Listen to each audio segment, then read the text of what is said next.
I thought I'd go back to the beginning a little bit today, to give a bit of an insight as to why I possibly did the things I did, and to why I ended up at the age of 17 committing an armed robbery. In my head, it seems logical to go back to when I was 9. My dad died of cancer. As far as I know, it was some form of lung cancer.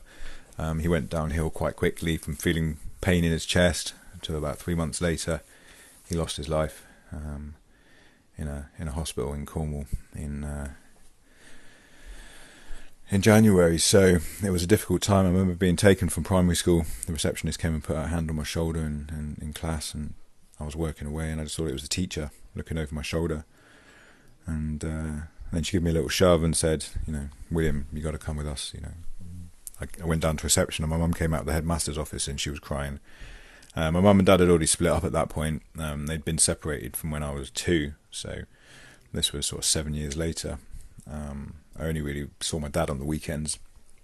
The normal kind of, separated family kind of thing. He came from a good family. My mum came from a sort of difficult family where, my gran had put her into care quite at a young age. And she went through the care system and didn't get to meet my gran, her mum, again until she left care at about 16 when she got out and went to go and find her. And by the time she went to find her, she found that there was also another 10 other kids there. My mum's one of like 11 or 12, I think, something like that.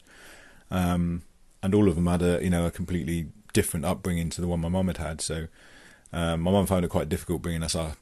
She didn't have a clue really. But she did her best, and after my dad died, she moved us back up to the Midlands where she was from, because she thought, obviously this fantasy she'd had of moving down here with my dad to kind of raise kids had flown out the window now.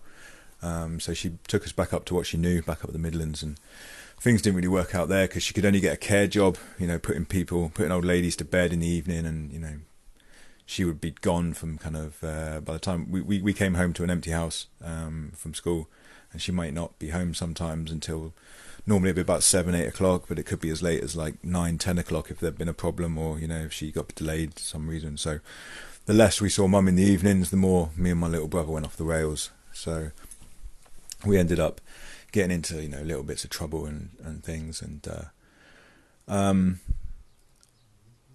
yeah, it was just petty stuff really. And then I had a little paper round, and I remember because we used to have to go into the back of the paper shop to go and pack up all the newspapers and things, and I'm aged about 11, 12, something like this, and I must have been 12, and still too young to be doing a paper round, but nobody really gave a shit back then. And I remember just seeing this big box of National Lottery scratch cards, and they're in, wrapped in plastic and in bundles of about 200 or 300 scratch cards in each bundle. And each day I used to go in and look at them and just think, if there's no one about one day, I'm going to grab one of those little bundles and just, shove it in my newspaper sack.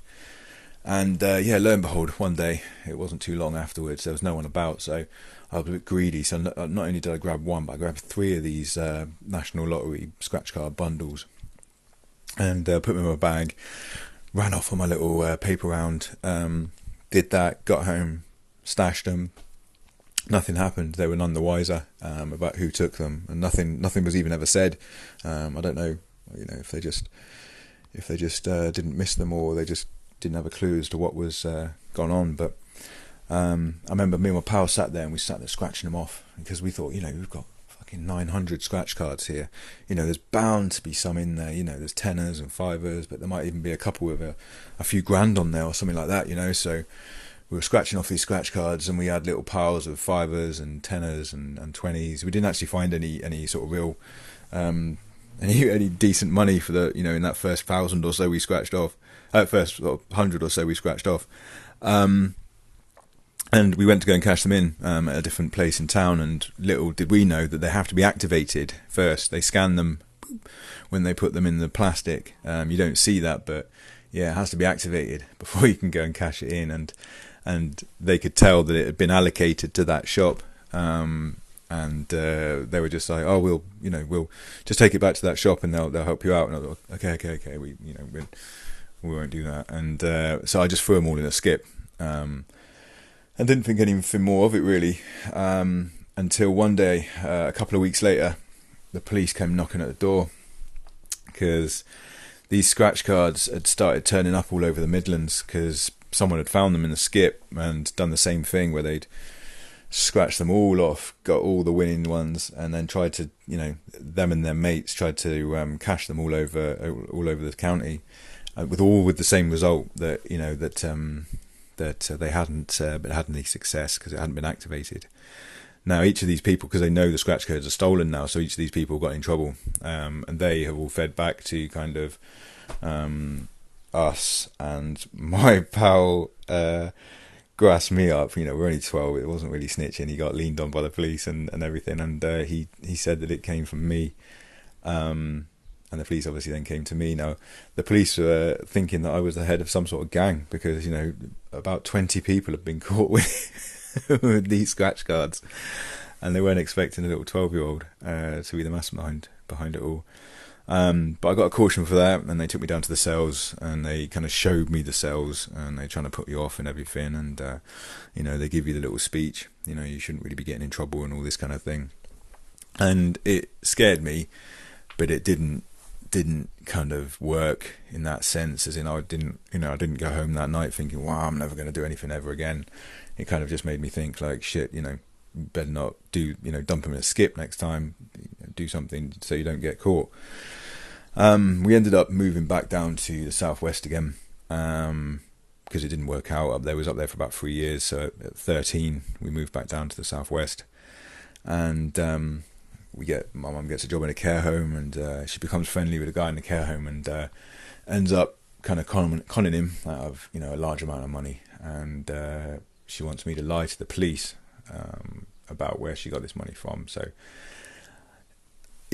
at this age, I'm already being asked by my mum to do exceptional things because I know she's taken it and she shouldn't have, and now she wants me to help defend her because he went to the police, and so it's difficult. I remember having a chat with a barrister in our front room, him coming in and talking to me about, the prosecution is going to say that you're obviously lying because your mum's going to ask you to lie, and I remember just saying that my mum wouldn't put me in that position, and he seemed to like it, and and he left and things, and that was the kind of fucked up things that were going on. I remember even younger than that, before we even moved back up to the Midlands, we'd have bailiffs coming around to the property sometimes, and I'd have to lie to them about where mum was, or the usual kind of scally stuff. So I was already being taught and groomed to kind of lie and be, distrustful, I don't know, towards people in authority. It's not a great way to raise a kid, really, because then I just had this always underlying feeling that the rules didn't apply to me, or I didn't have to listen to these kind of things. Now, when my mum fell out with this care home boss, she obviously painted him out in a really bad light to us, and was always going on about how much of an arse he was. Now, I'd known from when I was just knocking around the place, because my mum was the manager there and he obviously owned it, so I would be in the office sometimes and things, and I saw that his upstairs office, his personal office in his little annex, because he lived next door to the care home, and in his little annex he had a personal office upstairs, and he would have bundles of cash lying around all the time because he was a dodgy little fucker himself, and he couldn't put the money in the bank and stuff, so he'd have it in piles, and he used to gamble on the stock markets and things, so I think he'd end up putting it in his stockbroker's account in cash and things, but he'd have it always lying around in his office, and I ended up taxing him a few times where I'd do what they call creepers. He was profoundly deaf. He couldn't hear shit. So in the evenings he'd have his rock music up really loud, and he'd be walking around, stumbling about the place, and it wouldn't be difficult. You'd wait for him to go into the bathroom or something, or he'd be off into the other office, and you'd just quickly duck in, run upstairs, clear any money off the counter, off the desk that he had in there, and leg it back out again. I could be in and out in 30 seconds to a minute. And I taxied him about 2 or 3 times, and I never got less than £1,000 off the desk. So I'm 14 years old, and I think it was maybe over a 3-4 month period I robbed about 3 or 4 grand off him. And so I'm in school still, walking around with bundles of cash in my pocket and things. And being from the southwest as we were, we all surfed. Everybody does. So when there was no surfing things, we'd be sitting around in whoever's house and smoking a bit of hash and stuff. And I never really smoked tobacco because my dad dying from sort of lung cancer. I always perceived that to be from smoking. I don't know if it was, but I never touched tobacco for that reason. So when my pals would be smoking spliffs, I wasn't used to the tobacco, and I'd get really like dizzy and sick, and I just didn't enjoy it at all. So, but I didn't want to show that I was having a whitey all the time. So I'd try and smoke more, and obviously that would make me more ill, and I'd end up just throwing up all the time. So, hash and weed wasn't something I initially got into. I enjoyed obviously later on cocaine and pills more, and if I'd only learned that the weed is fine, it was the tobacco I couldn't handle. It was that was making me sick. So what was happening is, I ended up supplying my friends with little bits of hash, because my older brother sold drugs, and even though I wasn't buying drugs off my older brother, just from being able to drop his name sometimes meant that it opened doors. I remember quite often. My boss, my dad's boss, the guy I used to work for, after my dad died, he was a really good bloke, and he used to take us out and still see us at the weekends and things. And he'd kind of be a bit of a father figure for us. He was a really good guy, and he looked after my nan and granddad when my dad was dying. He let them stay at his house for months on end while he was in the hospice, and he's a really sound guy. He was really disappointed when I ended up getting in trouble and things, and unfortunately he doesn't have much to do with me anymore, probably because of my criminal past. But he was a really good guy, and he used to take us out and things, and I remember his sons were about the same age as my older brother, about sort of 10 years older than me, and they used to shit themselves when we would mention his name. And so when I needed to get some weed and things, all I had to do was drop his name, and I could get access to stuff that other 14-year-olds wouldn't possibly be able to do. And I ended up supplying my friends with little bits of hash and things, and the guy I was getting off ended up getting banged up. He ended up going to prison himself. So I knew the guy he got it off. So I ended up texting him, and no, it wasn't even texting back then. It was this is mid 90s, early 90s. No, about 97, something like that. And so I ended up going to this guy who supplied my dealer, and he didn't really entertain the thought of just giving me, teeps and apes and things like that. He just gave me an ounce straight away and was just like, "Here you go. I don't want paying for it right now." He was just like, "Wait till you've sold it all and then come back and give me the cash." And he just gave me an ounce of hash like that. And so I went home and I weighed it up and put it into little teens and eights, and I waited for my mates to buy them. Now, an ounce is 28 grams.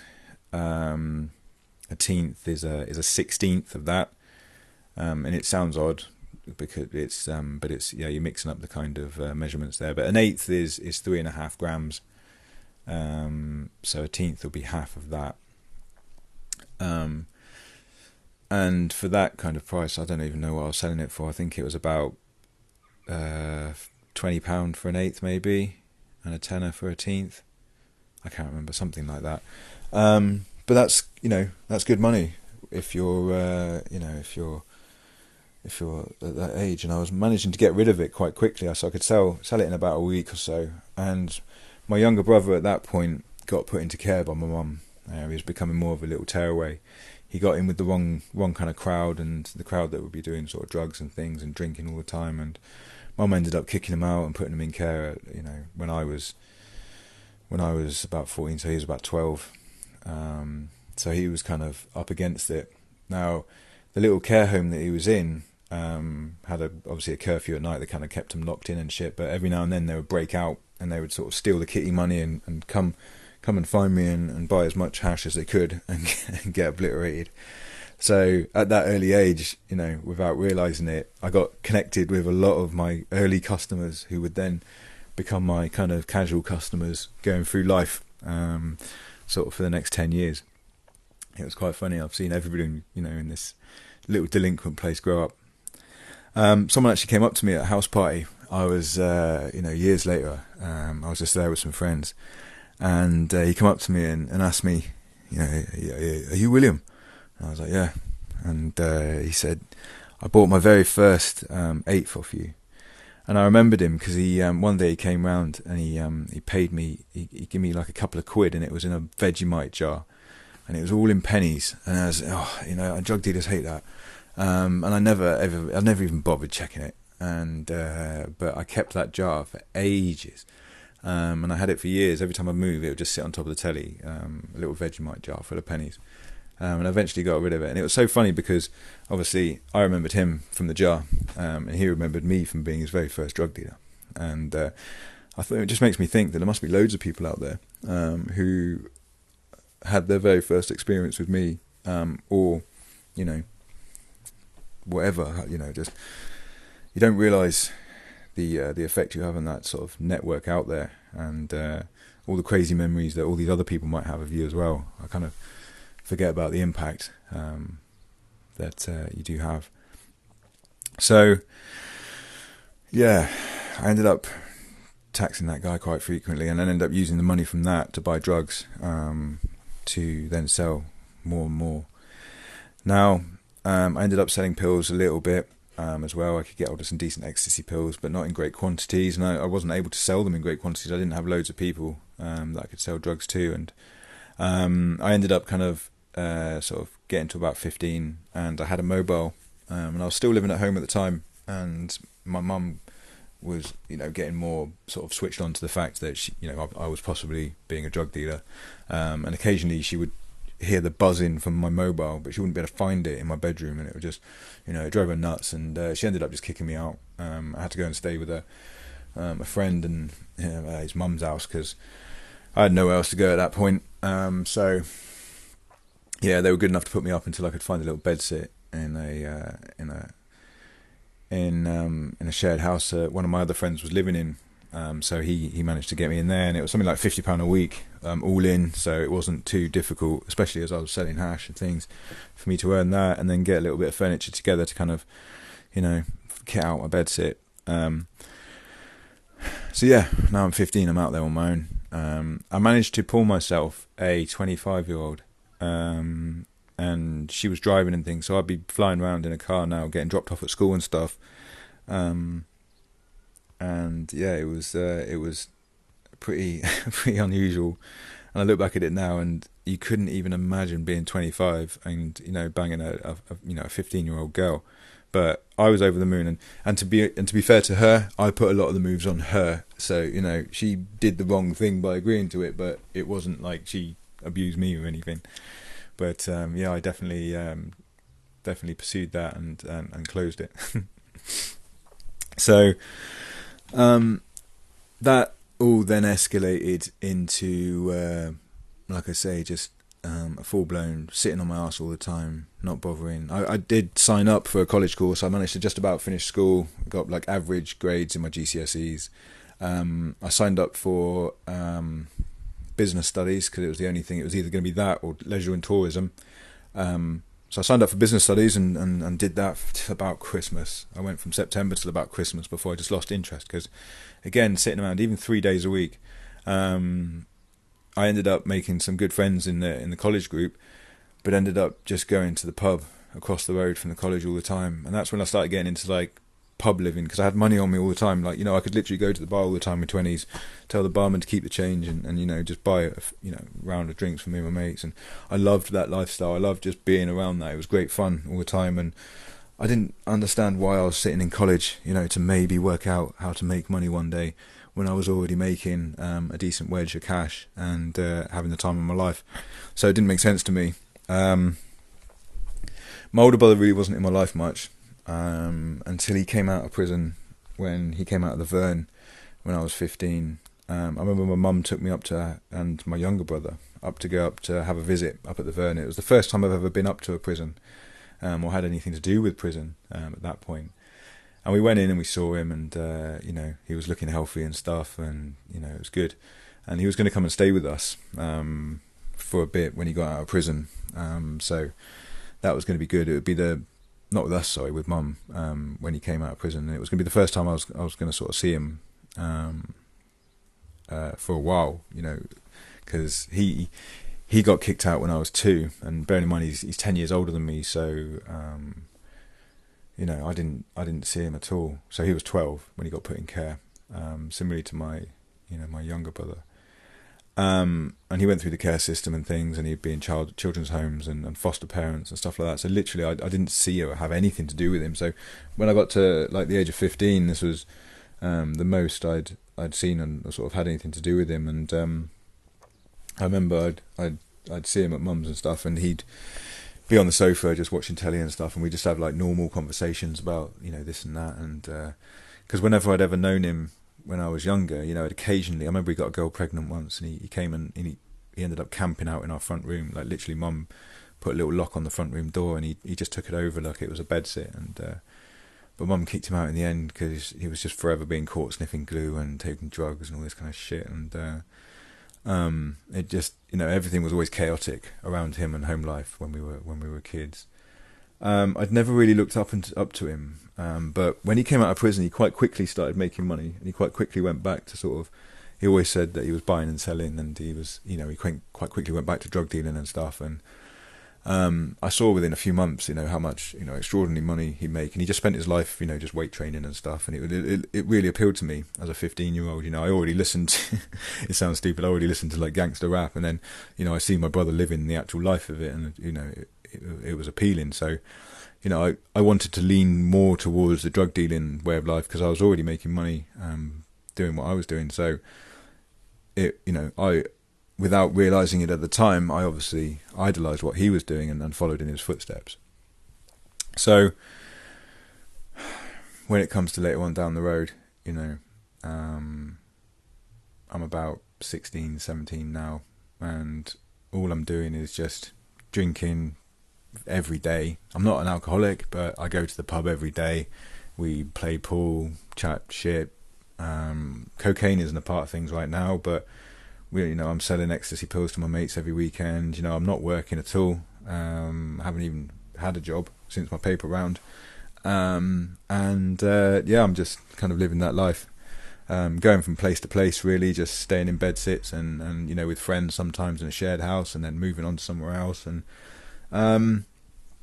it gets to the point though where my drinking and keeping up with life, paying bills and rent and stuff, because I can never, at this point, I wasn't even signing on because I'm only, I was too young, and so I'm having to pay all my own bills and stuff, and my drinking is getting on top of my sort of income. I'm not selling enough drugs to be having the lifestyle I'm living, and ended up, the drugs end up drying up sometimes, and I can't, I couldn't get hold of any cash and things, so I ended up stupidly checking out an armed robbery. Now it says armed, but I took a knife to a like a little convenience shop, one of those kind of small things. It was out of the way, out of town, and I stupidly thought that doing one sort of score in an out of the way shop would be equivalent, the same as doing lots of little drug dealing deals and things, and it would get me through the next time. So I reluctantly, stupidly, got myself a little knife and a little mask, and I went to the convenience store and I thought it'd be quiet. The dude was refilling like a cupboard, the drinks cupboard at the back of the shop, and I just grabbed him and took him to the counter and got him to empty the till, and there was a cash box under the shelf, under the sort of, what do they call it, the fucking counter. I took that as well. It wasn't even a great deal of money. I think all in all it was just over $1,000, something like that.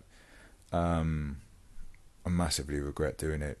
It's a horrible thing, and that guy possibly still even wakes up every day thinking about me, or has had problems in his life because of me doing that shit. Obviously, if I could change my life, I would, and I would start, the day before I did that robbery and just turn everything around, or even further back and change things. But it is what it is. You have to live with it. The only mistakes you really make are the ones you continue to make. I obviously kept committing crimes, but I never went back to anything like that again. So, yeah, for that, I'm truly sorry, and I wish I'd never done it. But it's a fact now, and it is what it is. I ended up, running off. I took my mask off just slightly too soon, and I got caught on the edge of the camera. That's initially how they ended up tracing me through that picture. I ran off, went back towards town. I changed my clothes. I ran back to town and made sure I walked through town on as many cameras as I could in a different outfit to kind of make it seem like it was impossible for it to have been me. I then like I say, I just waited it out, and eventually the police came. The CID came bashing on the door one morning. Put the door through, come in, searched the place, didn't find anything, and it wasn't till they got the picture of the camera, and then I think I'd fucked up with the mask as well, or something. I'd kept something, an item of the clothing or something I'd worn, and they kind of matched that up. I ended up getting, there was enough evidence against me in the end for me to have to plead guilty. And like I said, I'd been lying to my girlfriend, saying that to her there was nothing to do with me, and she even got the MP involved. When I got to Exeter, I got a letter from the MP saying that she was distraught, contacting her, saying there'd been this miscarriage of justice and stuff. And that's why I had to admit in the end, obviously, to my girlfriend at the time, that I'd done it all. And that's how I ended up getting in Exeter and starting off this whole journey. It's a shitty crime, and the reason I call it Diary of an Armed Robbery is because that's the offence I was tried for. I also TIC'd, and that's basically taken into consideration. So while you're sat there in the prison, in the police cells, if you're pleading guilty to the stuff, you can tell them about some other crimes you've committed as well. And I just thought I might as well tell them about the cash I whipped in and took when I was younger as well. So I told them all about that. So I got done for 3 burglaries and the armed robbery. I got 9 years all in all. It all ran concurrently though, rather than consecutively. So I only had to do the 4 years for the armed robbery, and then they put me on a tunnel license and stuff after that. It's not something I'm proud of, but like I say, it's how it started. Who would have known if my mum had a better mum who looked after her when she was younger? She wouldn't have gone off the rails, which meant she would have had a better chance of bringing us up, which meant we wouldn't have gone off the rails, which meant that possibly I wouldn't have made the choices I did. Now, I'm not saying that circumstances dictated what happened to me. I'm saying that through my own reflection and looking into my life and introspectively looking back at what's happened to me and the choices I've made, because I made every one of my choices. I'm 100% to blame for everything that happened to me, and I've paid for every crime I've ever committed. But a lot of the time, early trauma has a massive effect on people, and I feel that there's not enough talked about about men in prison or criminals or people like that who have lost fathers. How many men in prison right now have lost a father? How many women in prison have been abused in their childhood? You know, how many, and I know it's a dirty word, but how many sex offenders were abused as kids? And these things just aren't addressed in the current makeup of the prison system. You're all just thrown into a shoebox and forgotten about. And that's one of the things that isn't talked about enough, really. But again, you know, the victim has to take precedent in, obviously, everything that goes on, because I committed the crime, so why should anyone really give a fuck about my circumstances?